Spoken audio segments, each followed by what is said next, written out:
یا ایھا الذین آمنوا استعینوا بالصبر والصلاة ان اللہ مع الصابرین ولا تقولوا لمن يقتل في سبيل الله اموات بل احیاء ولكن لا تشعرون وَلَنَبْلُوَنَّكُمْ بِشَيْءٍ مِّنَ الْخَوْفِ وَالْجُوعِ وَنَقْصٍ مِّنَ الْأَمْوَالِ وَالْأَنفُسِ وَالثَّمَرَاتِ وَبَشِّرِ الصَّابِرِينَ۔ حضرات کرام،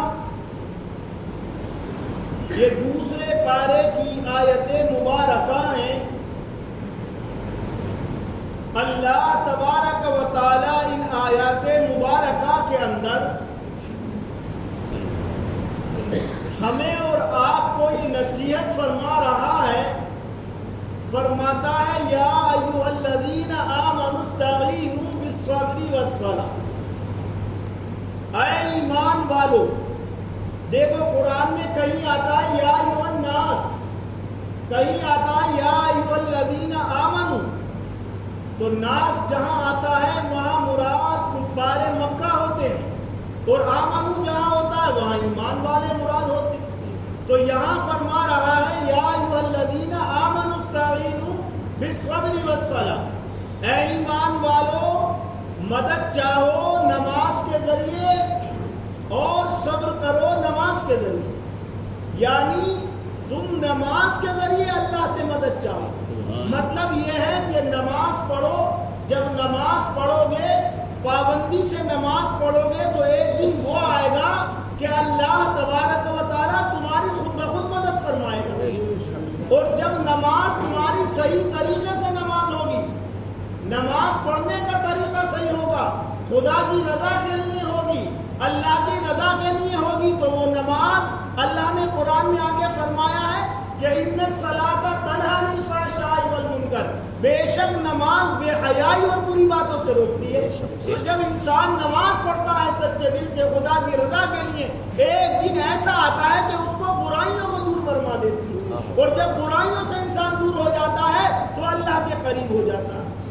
تو جب اللہ کے قریب ہو جائے گا تو اللہ تبارک و تعالیٰ اس کی مدد فرما رہا ہے ان اللہ مع الصابرین، بے شک اللہ جو ہے وہ صبر کرنے والوں کے ساتھ۔ آگے فرماتا ہے وَلَا تَقُولُوا لِمَنْ يُقْتَلُ فِي سَبِيلِ اللَّهِ أَمْوَاتٌ، فرما رہا ہے جو لوگ اللہ کی راہ میں شہید ہو گئے انہیں تم مردہ مت کہو،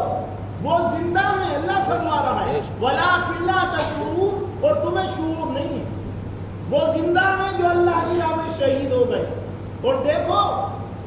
موت جو ہے نا، موت کا مقصد یہ ہوتا ہے کہ انسان کا روح سے جسم سے نکل جانا۔ انسان کا ایسا حال ہے جیسے موبائل، صرف اس کی جان ہے، سم نکال لو موبائل باقی رہے، سم ڈال لو موبائل شروع ہے۔ یہ انسان کا حال ہے جو روح اللہ نے بنائی ہے، روح ہے، انسان چل رہا ہے، پھر رہا ہے، بول رہا ہے، اللہ روح کو قبض کرا لیتا ہے تو انسان دنیا سے منتقل ہو جاتا ہے۔ تو انسان کی روح کبھی نہیں مرتی ہے، انسان کی روح اللہ تعالیٰ جسم سے نکلوا لیتا ہے، اس کا انتقال ہو جاتا ہے۔ اگر انسان بالکل ختم ہو جاتا، بالکل مر جاتا، تو قرآن میں اللہ یہ نہیں فرماتا، حدیث پاک میں اللہ یہ نہیں فرماتا کہ جب تم کسی مردے کو دفن کر کے قبرستان سے آتے ہو تو وہ اپنے رشتہ داروں سے، اپنے گھر والوں سے یہ کہتا ہے ارے کہاں مجھے تنہا چھوڑ کر جا رہے ہو، وہ پکارتا ہے اور وہ جوتوں کی کھنکھناہٹ کی آواز سنتا ہے۔ حدیث پاک میں یہ آتا ہے۔ تو بتاؤ اگر انسان بالکل ختم ہو جائے، مر جائے، تو وہ جوتوں کی کھنکھناہٹ کی آواز کیسے سن سکتا ہے؟ وہ فرمایا کہ روح ہمیشہ باقی رہتی ہے، اور روحوں کو اللہ مرتبے عطا فرماتا ہے، کسی کی لیین میں ہوتی ہے، کسی کی سجین میں ہوتی ہے، اور اللہ بہت سی روحوں کو اجازت بھی دے دیتا ہے کہ روحیں کہیں آ بھی سکتی ہیں، جا بھی سکتی ہیں۔ بہرحال عام مومن کا یہ حال ہے، تو جو اللہ کی راہ میں شہید ہو گیا، کہنا تو الگ بات ہے، اللہ دوسرے مقام پر فرماتا ہے کہ تم ان کو مردہ گمان بھی مت کرو، اور وہ زندہ ہیں، اللہ ان کو رزق عطا فرماتا ہے۔ آگے فرما رہا ہے وَلَنَبْلُوَنَّكُمْ بِشَيْءٍ مِّنَ الْخَوْفِ وَالْجُوعِ، اللہ تعالیٰ تمہیں ضرور آزمائے گا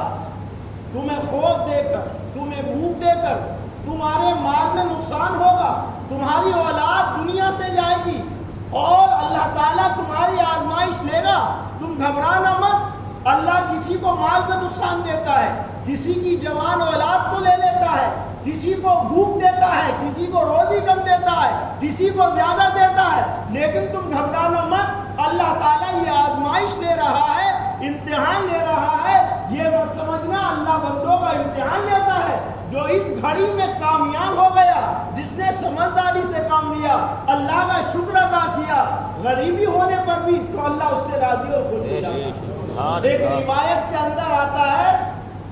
اللہ کے رسول نے فرمایا صحابہ کرام سے، دیکھو جو دنیا کے اندر اللہ کے تھوڑے سے رزق سے راضی ہو گیا، تھوڑے رزق سے راضی ہو گیا، اللہ تعالیٰ آخرت کے اندر تھوڑے اعمال سے اس سے راضی ہو جائے گا، تھوڑے اعمال سے راضی ہو جائے گا کہ یہ میرا بندہ وہ ہے جو دنیا میں تھوڑے سے رزق دینے میں مجھ سے خوش تھا، میرا شکر ادا کرتا تھا، ہم آج اس کو تھوڑے سے عمل میں جنت میں داخل فرماتے ہیں۔ تو کبھی گھبراؤ مت، یہ اللہ کے طرف سے اللہ نے دیے مال اور دولت، یہ ہمیشہ کسی کے پاس نہیں رہتی ہے، اللہ دیتا ہے امتحان لینے کے لیے۔ اور جو لوگ سمجھدار ہوتے ہیں مال ہونے کے بعد بھی اللہ سے ڈرتے ہیں، اللہ اس لیے دیتا ہے کہ یہ میرا بندہ ہے، دیکھو یہ مال سے کیا کرے گا۔ لیکن کہتے ہیں نا کہ مال آنے کے بعد انسان تکبر میں نہیں آئے، اللہ تعالیٰ اس کو گرفت فرمائے گا۔ اور حضور نبی اکرم صلی اللہ تعالیٰ علیہ وسلم جب دعا فرماتے تھے تو ہر وقت یہ فرماتے تھے، اللہ مجھے موت غریبی کی حالت میں دے، یتیمی کی حالت میں دے۔ حضرت عائشہ صدیقہ رضی اللہ تعالیٰ نے فرماتی تھی، اللہ کے رسول آپ یہ کیا دعا فرماتے کہ مجھے غریبی کی حالت میں موت دے، مجھے یتیمی کی حالت میں موت دے۔ حضرت عائشہ سے فرمایا، حضور نے فرمایا، عائشہ سنو، میں نے یہ سنا ہے جبرائیل نے یہ کہا ہے کہ اللہ تبارک و تعالیٰ غریب کو مالدار سے 500 سال پہلے جنت میں داخل کرتا ہے، کیونکہ بھائی اس کے پاس مال تو ہوگا نہیں، اس سے حساب بھی کم ہوگا۔ ایک آدمی ایسا کچھ ہے ہی نہیں تو اس سے کیا حساب ہوگا، اور جتنا مال ہوگا اللہ اتنا امتحان لے گا، مال کا عوضے کا کہ میں نے تجھے مال دیا، بتا اتنا پیسہ دیا کہاں کہاں خرچ کرا، حساب دیتا رہے گا، تھک جائے گا۔ اور جو آدمی خالی آیا ہے اس نے اتنا کمایا اتنا کھا لیا، تو وہ اللہ اس سے کیا حساب لے گا، وہ تو دنیا میں بھی پریشان تھا، اللہ تعالیٰ اس سے کیا امتحان لے گا اور اس سے کیا حساب لے گا۔ جس کے لمبے حساب ہوتے ہیں، دیکھو جو بڑے بڑے لوگ ہوتے ہیں دنیا میں حساب کتاب لگانے میں